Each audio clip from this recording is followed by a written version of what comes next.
Bismillahirrahmanirrahim. Assalamualaikum warahmatullahi wabarakatuh. Innal hamdalillah nahmaduhu wa nasta'inuhu wa nastaghfiruh wa na'udzu billahi min shururi anfusina wa min sayyiati a'malina. May yahdihillahu fala mudhillalah wa may yudlilhu fala hadiyalah. Asyhadu an la ilaha illallah wahdahu la syarikalah wa asyhadu anna Muhammadan abduhu wa rasuluh la nabiyya ba'dah.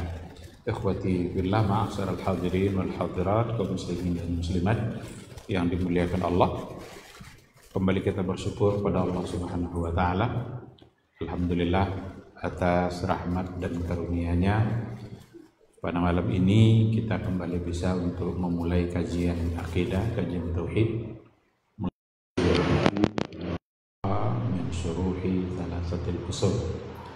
Kita berharap mudah-mudahan majelis ini menjadi majelis yang diberkahi oleh Allah Subhanahu wa taala sebagai wasilah untuk mendapatkan ilmu, dan mudah-mudahan Allah selalu memberikan kita semangat untuk mengamalkan ilmu yang sudah kita dapatkan. Sama-sama kita harus bersalawat dan salam untuk Rasul kita yang mulia Nabi Muhammad sallallahu alaihi wasallam. Allahumma shalli ala Muhammad wa ala ali Muhammad. Mudah-mudahan kita adalah umatnya yang istiqamah berada di atas sunnahnya. Kita berharap mudah-mudahan Allah selalu memudahkan kita untuk membuktikan cinta kita kepada beliau.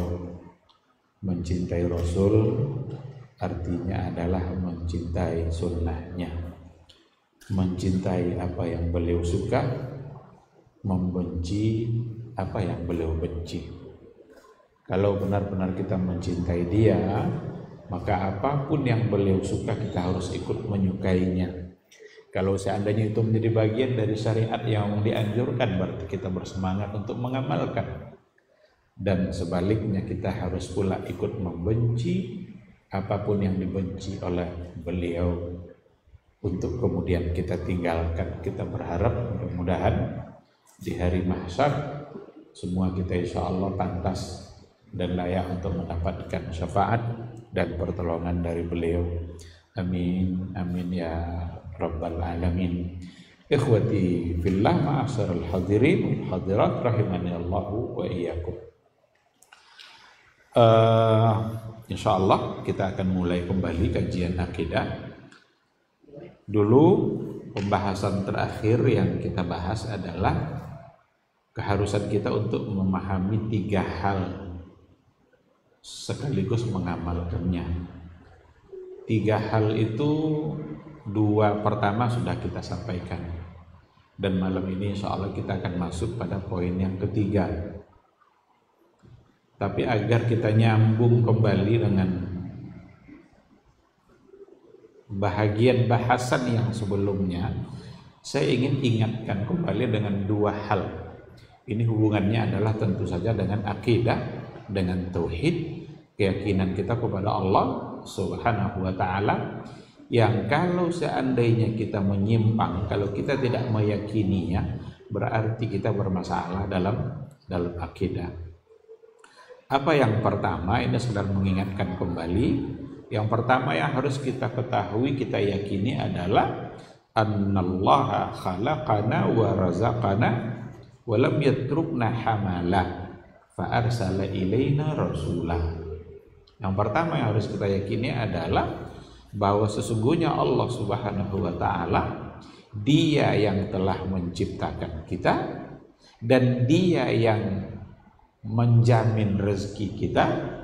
Tidak sampai di situ, Allah tidak membiarkan kita bingung terkatung-katung, maka Allah utus pula Rasulnya untuk kita.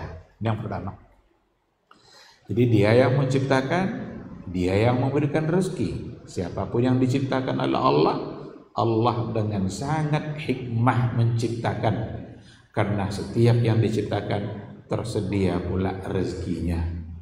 Tidak sekedar sampai di situ, karena kebutuhan kita bukan hanya kebutuhan fisik, tapi Allah juga mengutus seorang Rasul agar kebutuhan jiwanya juga terpenuhi. Ini poin yang pertama. Dia ciptakan, lalu Allah berikan semua kebutuhan kita, baik kebutuhan fisik maupun kebutuhan jiwa dan rohani. Kebutuhan fisik dalam bentuk rezeki, makanan kita, minuman kita. Tengok saja di sekeliling kita buah-buahan. Lain musim, lain buahnya. Musim ini yang berbuah. 5 bulan berikut, yang ini tidak pula berbuah. Yang lain pula yang berbuah. Itu sebenarnya karena memang itulah yang dibutuhkan oleh tubuh kita pada saat itu. Itu untuk fisik. Bagaimana agar jiwa kita juga terpenuhi kebutuhannya?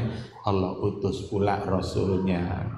Itulah namanya Nabi Muhammad sallallahu alaihi wasallam. Beliaulah yang telah menyampaikan mana yang wajib untuk kita laksanakan, jangan sekali-kali ditinggalkan. Mana perkara-perkara yang haram agar kita tinggalkan pula, dan jangan pula sekali-kali mendekati dan mengerjakannya. Mendekatinya aja jangankan untuk mengerjakannya. Maka ketika ada ayat la taqrabuz zina, jangan dekat-dekat zina. Jadi mendekatinya saja tidak boleh, apalagi melakukan. Artinya jangan melakukan sesuatu yang bisa mendekatkan seseorang kepada perbuatan zina.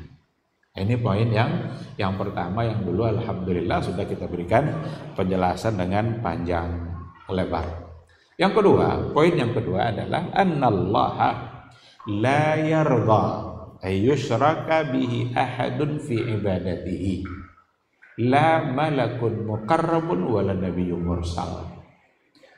Yang kedua, sesungguhnya Allah Subhanahu wa taala tidak ridha, tidak rela kalau dia disyirikkan dalam ibadah dengan seseorang.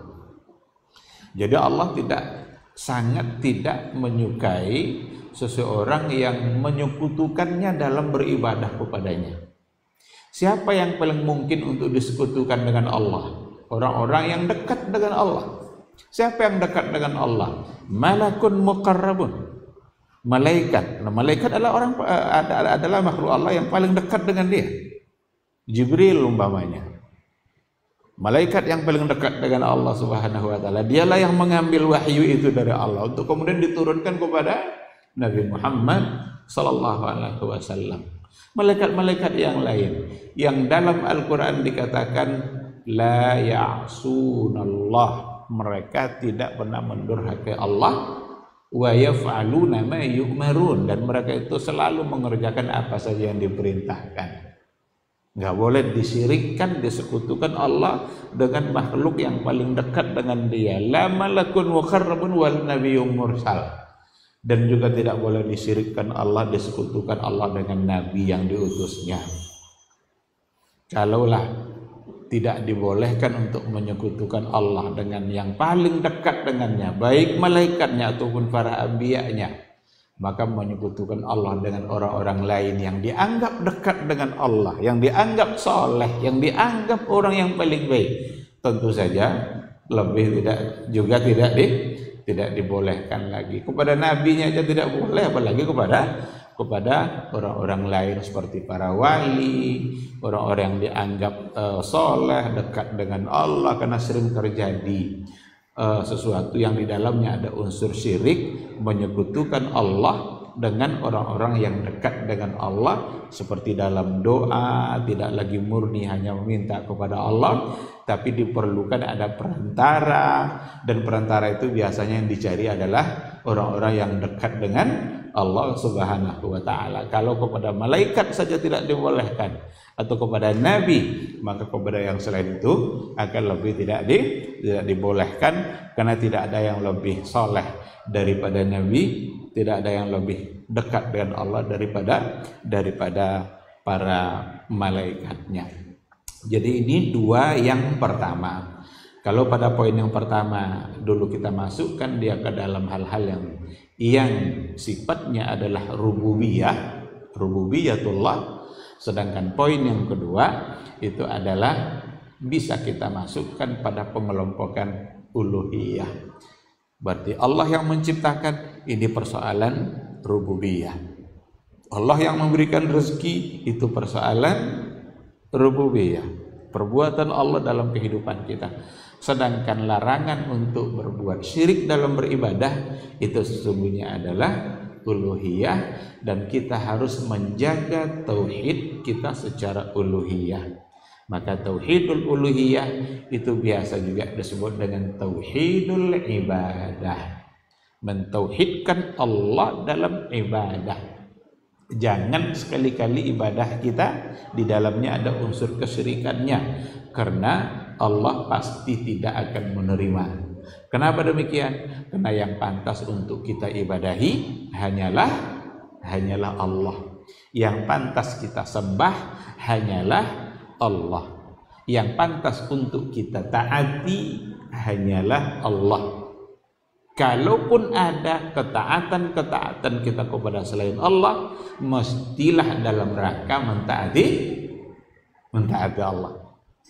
Anak taat sama orang tua, boleh enggak? Boleh, bahkan harus. Tapi harus dalam rangka taat kepada Allah. Istri diwajibkan taat kepada suami, boleh enggak? Boleh, bahkan harus, wajib. Tetapi ketaatannya mesti dalam rangka taat kepada Allah. Seandainya orang tua, seorang ayah mengajak anaknya untuk berbuat dosa, boleh tidak anaknya taat? Tidak boleh lagi, karena mentaatinya berarti tidak dalam rangka taat kepada Allah Subhanahu wa ta'ala. Seandainya seorang suami mengajak istrinya untuk mendurhakai Allah, malu, dan kalau kau cerdik, kau kadang-kadang jilbab cedok kau dapat ubatinya, ubah kain dunia, suruh buka aurat istri, malu ke orang lah. Berarti dia sedang mengajak untuk berbuat maksiat. Wajib tidak seorang istri mentaati? Jawabannya tidak. Karena di situ ada kedurhakaan terhadap Allah Subhanahu wa ta'ala.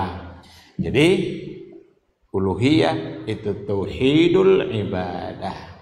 Tauhid kita dalam beribadah kepada Allah yang tidak boleh disyirikkan Allah dengan sesuatu apapun. Meskipun disirikkan dengan malaikatnya, karena seolah-olah kita mensejajarkan malaikat dengan Allah. Meskipun nabi adalah orang yang paling mulia, tetapi pada dirinya tidak terdapat unsur-unsur ketuhanan. Yang terdapat unsur ketuhanan hanyalah Allah Subhanahu wa ta'ala. Yang mengabulkan doa hanyalah Allah, karena itu adalah bentuk sesuatu yang hanya bisa dilakukan oleh Allah. Oleh karena itu kita tidak boleh meminta kepada Rasul, karena iyyaka na'budu wa iyyaka nasta'in. Hanya Engkau yang kami sembah ya Allah, dan hanya Engkaulah tempat kami meminta. Berarti meminta hanya kepada Allah, tidak kepada Rasul, tidak kepada Nabi, tidak kepada orang-orang soleh.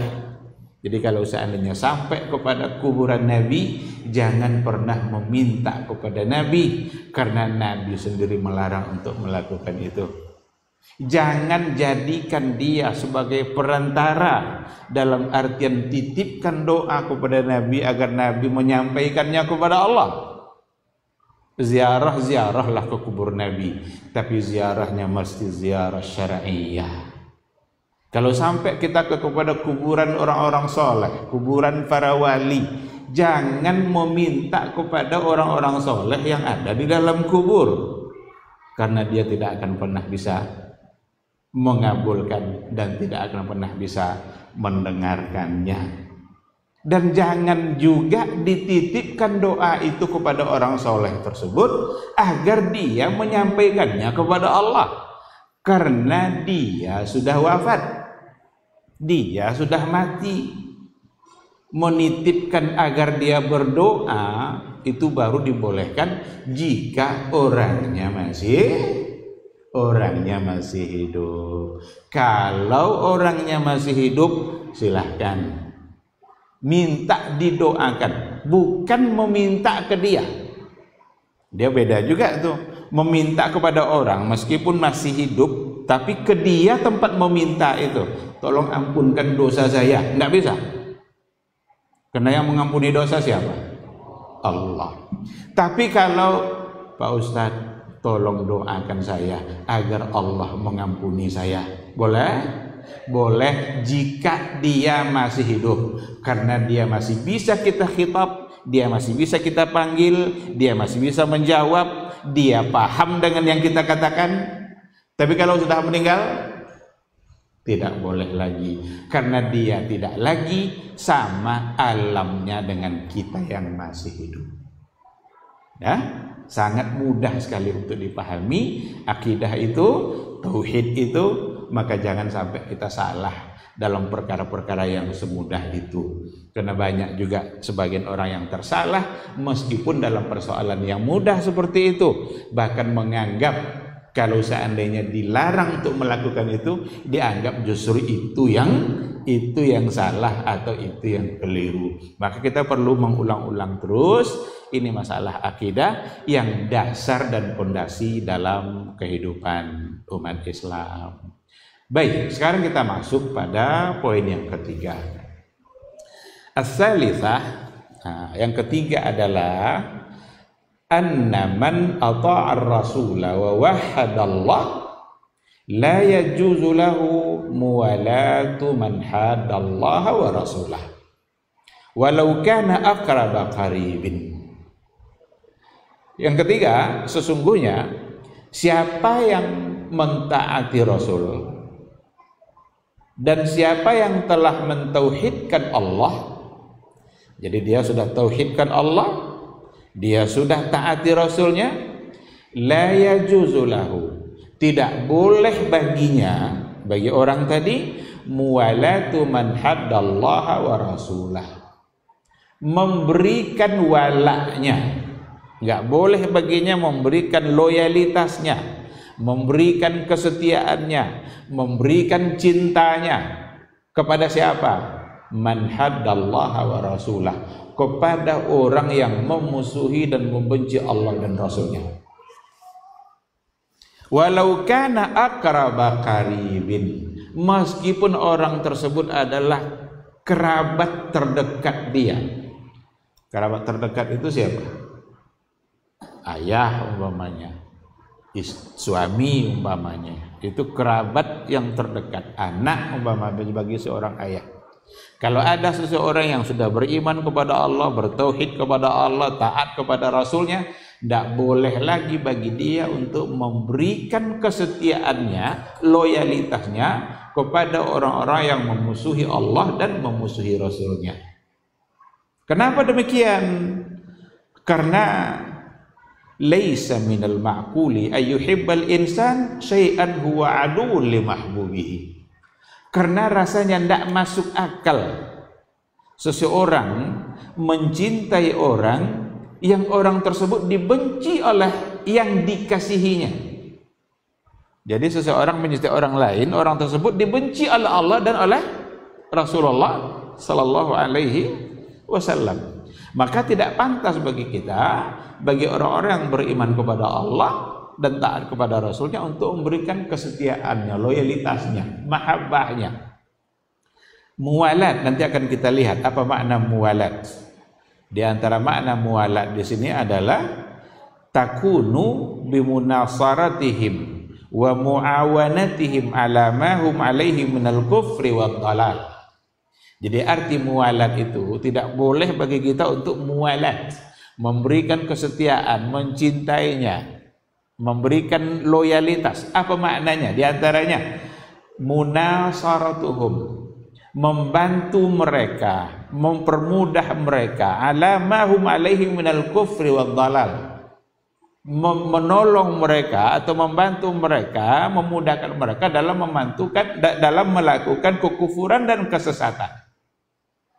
wa mawaddatuhum, dan mencintai mereka, takunu bi fi'lil asbab allati takunu biha mawaddatuhum, adalah dengan melakukan sebab-sebab yang membuat dia bisa mencintainya. Fatajiduhu yuwadduhum ayyatlubu wuddahum bi kulli tariqin. Kalau itu dilakukan, nanti dia akan mencari-cari cara agar dia juga mendapatkan cinta dari orang tersebut bikul litarikin, dengan berbagai macam cara. Nah, oleh karena itu ungkapan ini didasarkan kepada ayat Al-Qur'anul Karim. Apa kata Allah dalam Al-Qur'an? La tajidu qauman yu'minuna billahi wal yawmil akhir yuwaduna man haddallaha wa rasulah. Engkau tidak akan menemukan satu kaum yang beriman kepada Allah dan beriman kepada hari akhir, yuwaduna man haddallaha wa rasulah, di mana mereka mencintai orang-orang yang memusuhi Allah dan memusuhi Rasulnya. Jadi tidak boleh satu kaum itu ketika beriman kepada Allah dan beriman kepada hari akhir, maka tidak boleh bagi mereka untuk mencintai orang-orang yang membenci Allah dan membenci Rasulnya. Kalau kita lihat dalam contoh, umpamanya Nabi Ibrahim. Nabi Ibrahim sebagai seorang anak, akraba karibin, yang paling karib, kerabat yang paling dekat dengan seorang anak, itu sebenarnya adalah ayah. Ayah Nabi Ibrahim beriman atau tidak? Tidak beriman. Apa yang dilakukan oleh Nabi Ibrahim terhadap ayahnya? Ini gambaran bahwa Nabi Ibrahim selalu berupaya untuk merubah atau setidaknya menunjukkan ketidaksetujuannya dengan apa yang dilakukan oleh keluarganya, oleh ayahnya, oleh masyarakat secara keseluruhan. Di antaranya adalah ayahnya, di mana masyarakat pada masa itu kerjanya adalah menyembah patung. Dan Nabi Ibrahim tidak mau untuk melakukan sesuatu yang menggiring kepada sesuatu yang menunjukkan seolah-olah dia setuju dan yang dilakukan oleh ayahnya. Jadi makna dari mualat itu munasaratuhum wa muawanatuhum, menolong mereka, membantu mereka untuk melakukan atau melancarkan sesuatu yang bersifat kesesatan dan kekufuran. Kalau dilakukan berarti seolah-olah di situ ada cinta, ada kesetiaan, dan itu tidak dibolehkan. Barangkali ya kita tengok mungkin wallahu alam bagaimana ada sebagian orang yang merasa tidak bersalah ketika menggiring apa namanya itu, ada patung Maria yang digiring bersama-sama lalu dibacakan selawat sambil menggiring patung Maria.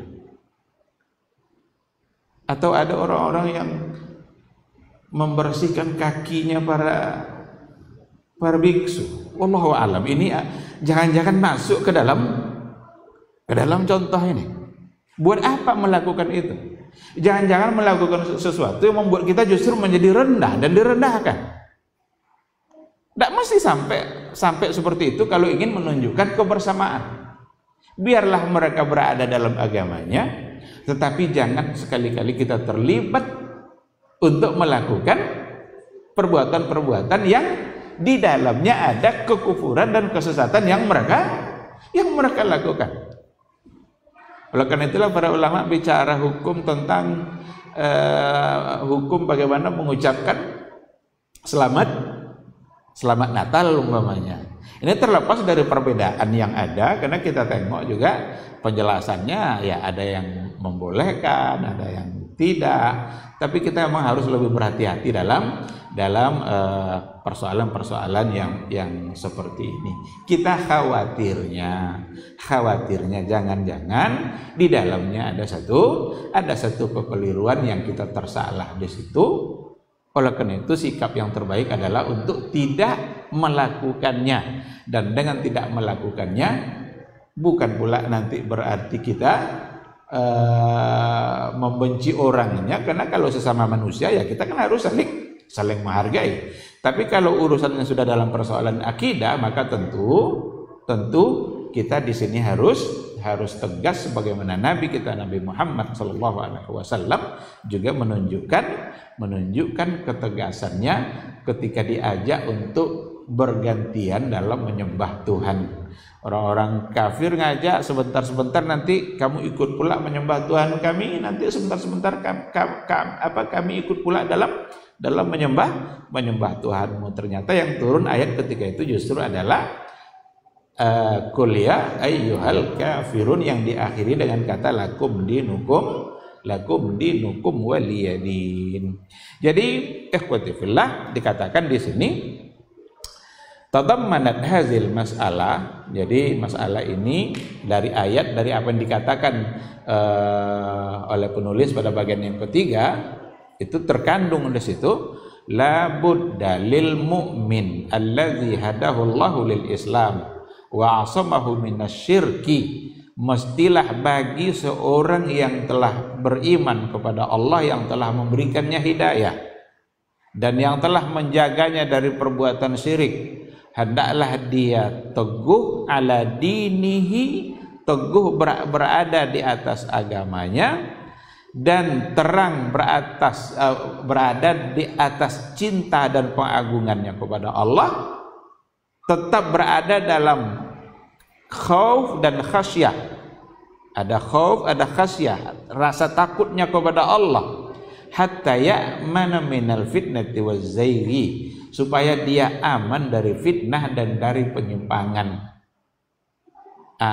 Oleh karena itu, bagi orang-orang yang beriman, yang telah diberikan hidayah oleh Allah, dijaganya dari perbuatan-perbuatan syirik, hendaklah dia teguh berada di atas kebenaran itu, berpegang teguh dengan pengagungannya terhadap Allah Subhanahu wa taala, dengan cara ayyabra'a minasyirki wa ahlihi ba'da iqamatil hujjati alaihim, berlepas diri dari perbuatan syirik dan juga dari ahlus syirki ba'da iqamatil hujjati alaihim, setelah ditegakkan hujjah atas mereka. Wala yardallahu li'ibadihil mu'minin, Allah tidak ridha terhadap hamba-hambanya yang beriman, ayyuwalul musyrikina bil mahabbati wan nusra war ridha. Jadi Allah tidaklah ridha bagi hambanya yang beriman kalau dia memberikan loyalitasnya kepada orang-orang musyrik dengan memberikan cinta dan pertolongannya, serta ridhanya dengan kebatilan yang mereka lakukan. Karena kalau seandainya dibantu dia untuk membuat hal yang batil, berarti seolah-olah dia ridha dengan kebatilan. Kalau dia membantunya untuk berbuat kesesatan, berarti seolah-olah dia pro dengan kesesatan itu. Padahal kesesatan dan kesyirikan itu sesuatu yang dimurkai oleh Allah. Masa ketika ia mencintai Allah, lalu ia melakukan sesuatu yang dimurkai oleh Allah Subhanahu wa ta'ala. Nah, oleh karena itu, poin yang ketiga ini intinya dapat kita pahami bahwa sesungguhnya orang-orang beriman kepada Allah dan Rasulnya, maka tidak boleh memberikan loyalitasnya kepada orang-orang yang membenci Allah dan membenci Rasulnya. Insyaallah nanti setelah azan akan kita sambung sedikit. Silakan.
Bismillahirrahmanirrahim. Alhamdulillah wassalatu wassalamu ala rasulillah wa ala alihi wa sahbihi wa mawala.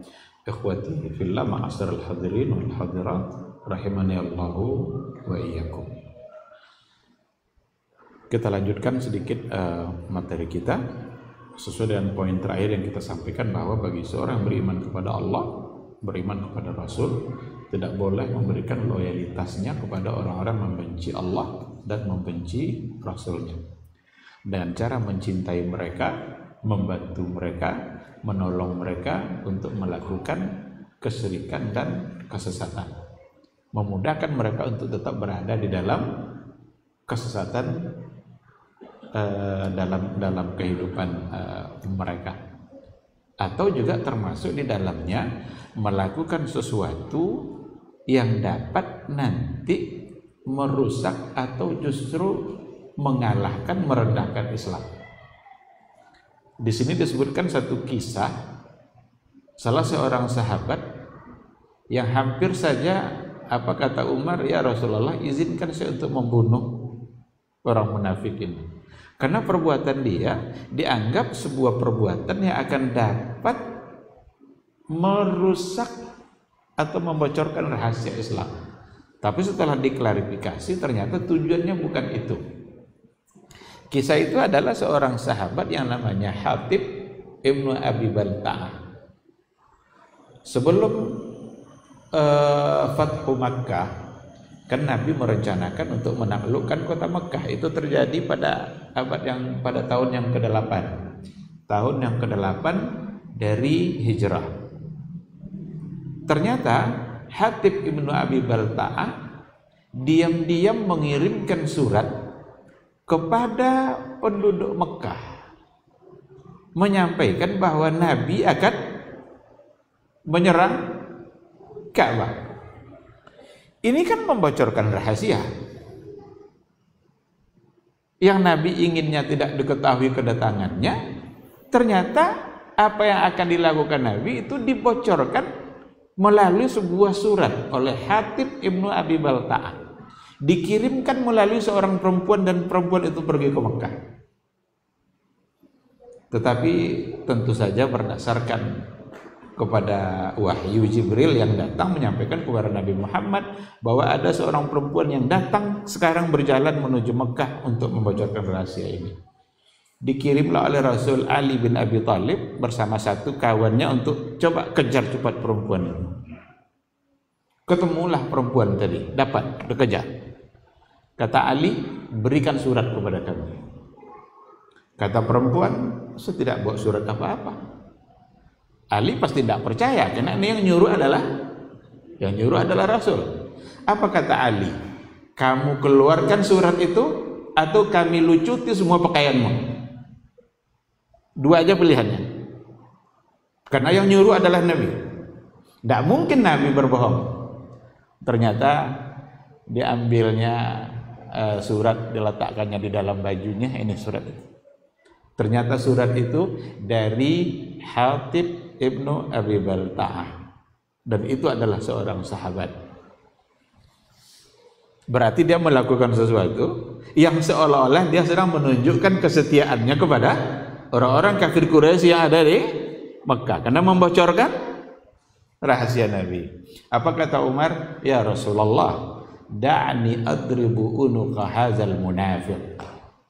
Ya Rasulullah, izinkan saya untuk memenggal leher si munafik ini. Langsung dihukumkan pada munafik.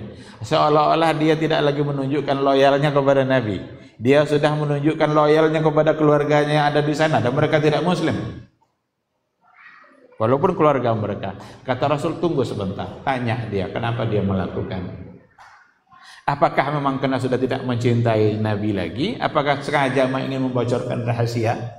Ternyata dijawab oleh Hatib, ya Rasulullah, saya melakukan itu bukan karena kebencian saya terhadap Islam. Saya lakukan itu bukan karena itu. Tetapi sahabat-sahabat yang lain, dia punya keluarga-keluarga di sana yang akan menjaga hartanya dan menjaga keluarga-keluarganya yang lain.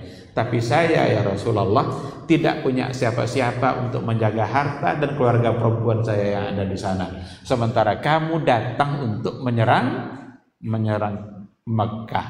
Tentu dia ingin keluarga perempuan yang di sana tetap terpelihara. Maka dia kirim surat agar perempuannya tidak kemana-mana supaya dia bisa selamat. Hanya itu tujuannya. Setelah dipahami itu oleh Rasulullah, baik. Kalau begitu, dan dia dapat dimaafkan karena tujuannya bukanlah sengaja untuk membocorkan rencana Nabi dalam menaklukkan kota Mekah. Hanya karena ingin keluarganya yang di sana nanti dapat terselamatkan ketika dia mengirimkan surat ini. Kata Rasul, biarkan dia, karena dia adalah orang yang pernah ikut dalam perang Badar. Orang-orang yang ikut perang Badar, orang-orang yang memang dosanya sudah dimaafkan oleh Allah Subhanahu wa ta'ala. Nah, oleh karena itu dibuatkan kisah ini di sini karena di situ ada munasarah, ada muawad, ta'awun. Dia membantu, dia menolong, kan seolah-olah dia menolong musuh Islam, memberikan kabar terhadap apa yang dilakukan oleh Nabi, sementara Nabi sendiri merahasiakannya agar tidak diketahui. Nah, oleh karena itu ikhwati fillah, memang perlu dipahami baik-baik bahwa al-muwalat, memberikan cinta, kesetiaan, loyalitas itu tidak dibolehkan jika orang tersebut adalah orang-orang yang membenci Allah dan membenci Rasulnya. Ayat itu juga lah kadang yang dipakai oleh para ulama dalam persoalan memilih pemimpin. Karena dikuatkan nanti oleh banyak ayat. Di sini ada banyak sekali ayatnya. Ya ayyuhallazina amanu la tattakhidul yahuda wan nasara awliya. Hai orang-orang beriman, janganlah kalian angkat Yahudi dan Nasrani itu sebagai pemimpin, sebagai teman setia. Berarti mendukung ayat yang tadi itu. Ya ayyuhallazina amanu la tattakhidul ladzina ittakhadhu dinakum huzwan wa la'iba. Hai orang-orang yang beriman, janganlah kalian jadikan orang-orang yang mempermainkan agama, yang memperolok-olok agama, dari orang-orang yang ahlul kitab dan orang-orang kufar. Jangan jadikan mereka sebagai aulia. Aulia itu bisa diartikan pemimpin, bisa diartikan teman setia. Bagaimana mungkin kita bisa mendapatkan kesetiaan terhadap orang-orang yang benci kepada Allah dan benci kepada Rasulullah Shallallahu Alaihi Wasallam? Mungkinkah kita mendapatkan kesetiaan dari dia? Ketika kita mencintai Allah, mungkinkah dia memberikan kesetiaannya? Nah, maka lan tarda ankal yahudu walan nasara hatta tattabi'a millatahum. Orang Yahudi Nasrani tidak akan pernah ridha, tidak akan pernah senang, kecuali kalau kita sudah ikut cara pandang, cara hidup, cara beragama yang mereka lakukan. Tapi itu tentu tidak akan mungkin, karena kita sebagai orang beriman adalah orang yang punya tata cara beragama sesuai yang diajarkan oleh Allah dan oleh Rasulullah Sallallahu Alaihi Wasallam. Ikhwati fillah, terakhir ada satu poin yang ingin saya sampaikan. Di sini dikatakan bahwa al-muwalat, larangan al-muwalat tadi itu dapat dijelaskan dalam dua bentuk. Al-awwal adalah at-tawalli. At-tawalli artinya adalah mahabbatus syirki wa mahabbatul kufri wa ahli. Mencintai kesyirikan, mencintai kekufuran, dan mencintai ahlinya, ahli syirik dan ahli kufur. Jadi tidak boleh kita mencintai kesyirikan, karena syirik dimurkai Allah. Dan juga tidak boleh mencintai ahlus syirki, mencintai dalam artian kan cinta harus karena Allah, benci harus karena Allah. Sekarang dia harus kita benci dalam artian dia melakukan perbuatan yang dibenci oleh Allah Subhanahu wa taala. Itu maksudnya. Artinya kita tentu saja kalau membencinya tak akan pernah ingin untuk melakukan apapun yang dia lakukan, karena perbuatan yang dimurkai oleh Allah Subhanahu wa taala. Jadi at-tawalli itu ada dalam ayat wa may yatawallahum minkum fa innahu minhum. Barang siapa di antara kalian yang ada yang tawalli terhadap mereka, berarti mencintai kesyirikannya, fahuwa minhum, fa innahu minhum. Sesungguhnya dia bagian dari mereka. Sedangkan yang kedua, al-muwalat itu mahabbatul musyrikin wal kuffar li ajli dunyahum au li ajli qarabatihim. Mencintai orang-orang musyrik, orang-orang kafir itu li ajli dunyahum, demi kemajuan dunia mereka. Jadi mencintai mereka karena dunia, atau li ajli qarabatihim, dikarenakan oleh mereka adalah bagian dari kerabatnya. Biarlah dia sebagai seorang kafir, tapi itu anaknya, maka dia memberikan cintanya dalam artian menyukai apa yang beliau lakukan. Itu satu hal yang salah. Ketika orang-orang kafir melakukan kekufurannya, orang-orang syirik melakukan kesyirikannya, maka perbuatan syirik itu sesuatu yang wajib kita benci, dan tidak boleh sama sekali kita menunjukkan persetujuan kita terhadap apa yang dia lakukan, karena itu adalah perbuatan yang dimurkai oleh Allah Subhanahu wa taala. Oleh karena itu Nabi Ibrahim, meskipun itu adalah ayahnya, tapi Nabi Ibrahim tidak pernah mau untuk melakukan kesyirikan yang dilakukan oleh ayahnya terhadap patung-patung yang mereka sembah. Nabi Muhammad sallallahu alaihi wasallam, siapa karabahnya, siapa karib kerabatnya?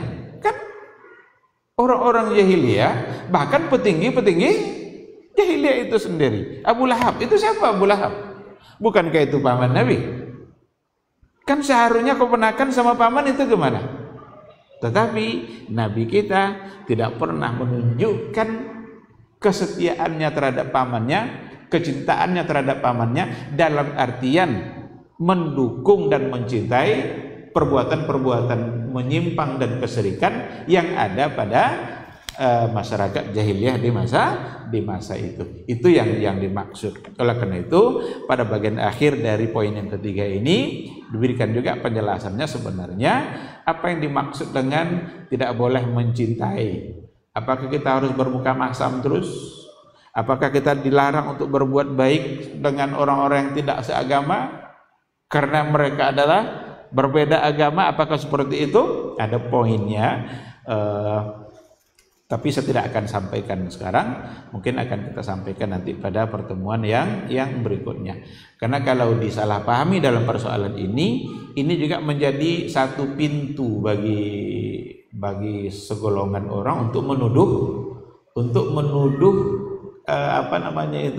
bahwa sesungguhnya kita orang-orang beriman ini dengan pembahasan seperti ini, kalau tidak dipahami dengan cara yang benar, seolah-olah di pikiran kita itu permusuhan aja terus. Tidak ada, seolah-olah tidak ada kata damai, seolah-olah tidak ada kata yang dibolehkan untuk berbuat baik.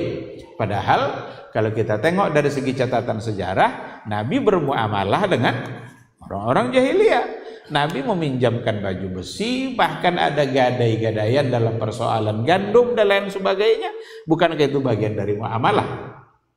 Nah, jadi memang perlu untuk dipahami, dan karena memerlukan waktu, maka insya Allah poin terakhir itu akan kita bahas pada pertemuan yang berikutnya.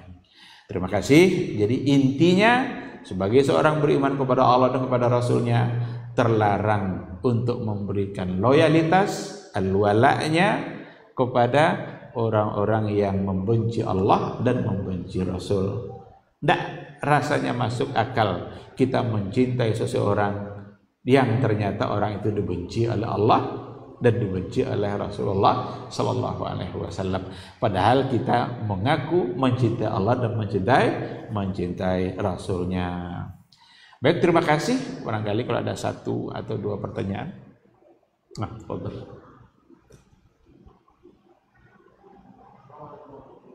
Assalamualaikum. Ada sebuah ketidakterimaan sebagian masyarakat tentang kedudukan ayahnya Rasulullah SAW. Yang menjadi patokan adalah sesungguhnya keturunan Nabi itu adalah ayahnya adalah orang-orang lain. Sementara dari orang Nabi, ayahnya Nabi Ibrahim itu kan seorang pemanfaat atau pembuat mati. Apakah ayah di sini pamannya atau ayah kakaknya? Wallahu alam. Kalau dalam Al-Quran disebutkan azar, apakah itu ayahnya atau pamannya? Kalau dalam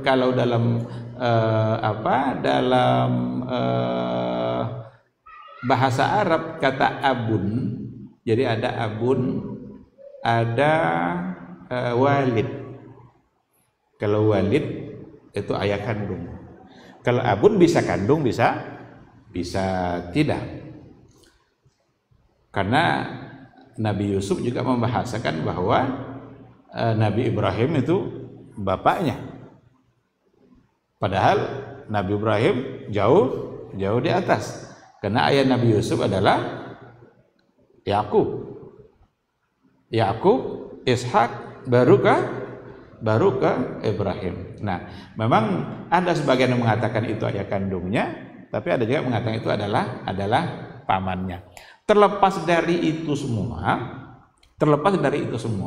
yang jadi intinya bukan kandung atau pamannya sekarang ini.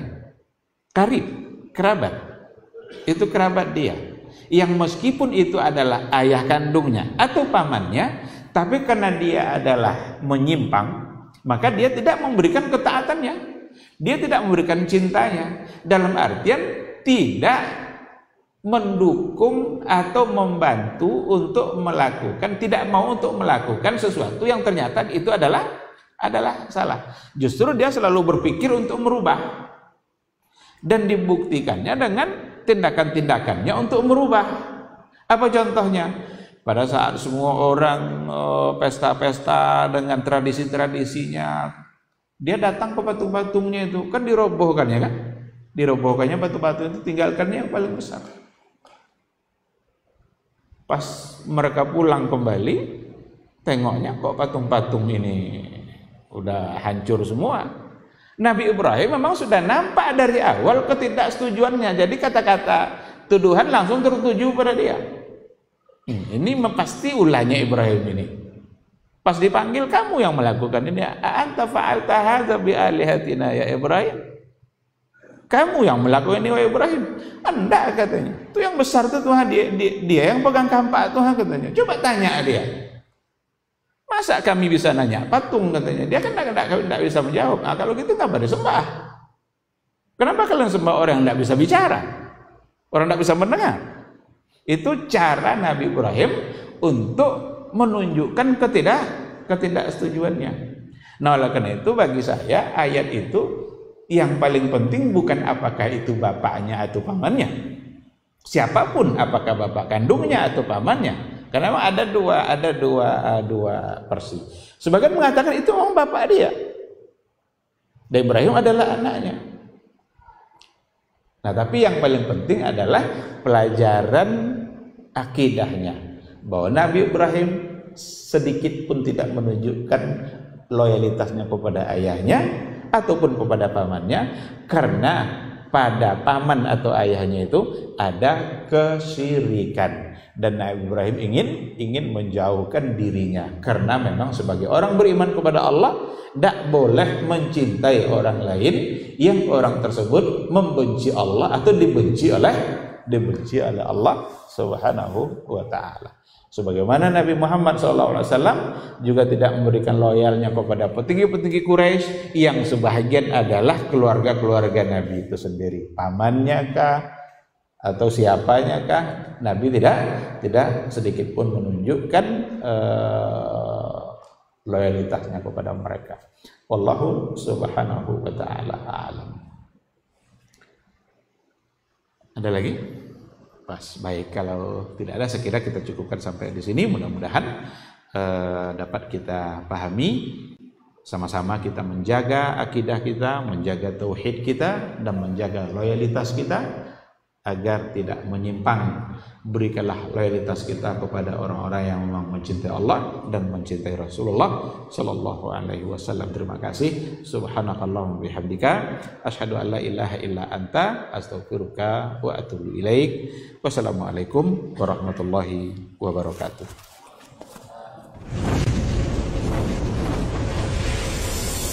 Baba TV Sunnah, belajar agama